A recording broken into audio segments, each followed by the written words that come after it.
come right back for more on positions and sore nipples. Breastfeeding, today in the lab.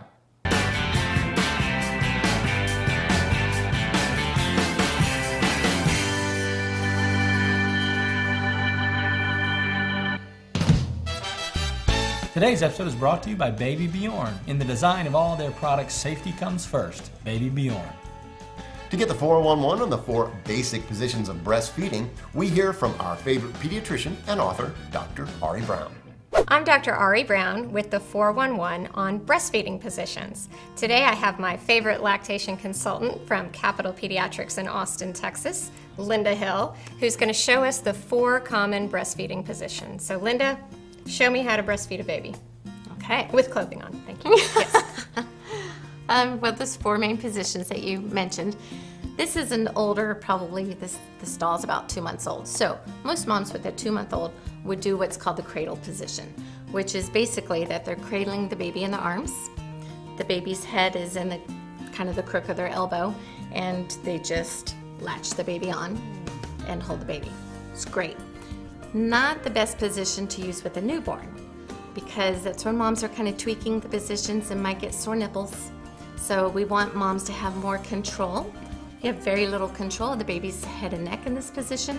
So with newborns, lactation consultants, we usually recommend that the babies do cross cradle, that the moms start with cross cradle. And that's using the opposite hand to breast. So if I was going to feed the baby on the left breast, I would support the neck and shoulders with my right hand. And then basically, you're supporting the breast and bringing the baby in. And once it's comfortable, you can cross and end up in cradle. Okay. So with newborns, it's cross cradle to cradle. Okay. And then another good one is football. A lot of moms who've had a C-section use football, or moms with multips, twins or triplets, would use football to allow for more space. And basically, there's many variations of this, but you're using the same hand to same breast. And the trick is to bring the baby far enough back. So many moms don't bring the baby far enough back, and so they end up kind of bending the baby's neck to the breast, and babies don't like that, and so they kick and squirm. So the trick to this position is bring the baby far enough back so the baby doesn't have to put the chin on the chest to feed. We always want some space here between chin and chest so that the milk will go down easier. But depending on her chair, the baby can be positioned like this or even back like this. Okay. It's a very comfortable position, especially if you have 2. Okay. And then there's one more position. That is. For very tired moms. That's right. Side lying position. It's great. It's very relaxing for both. Basically, you would both lay on your side.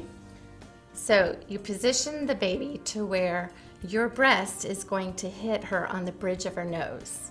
So basically she's kind of coming up under the breast. She's going to feel it and look up and latch all by herself.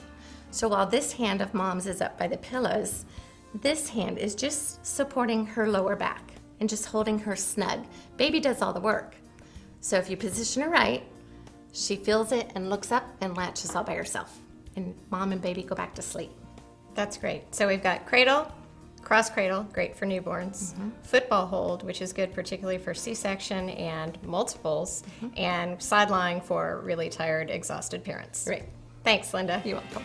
So, Daddy Brad, do you think you could ever give suggestions about positions to your wife? Yeah, I think so. I think you need to kind of help her in the process, because sometimes it's not easy. She may get frustrated and she needs a little coaching. And if you know all the things there is to know about breastfeeding, you can be that coach. Gentle suggestions that can be helpful from a dad. Thanks for joining us. That's all for us today here in the lab.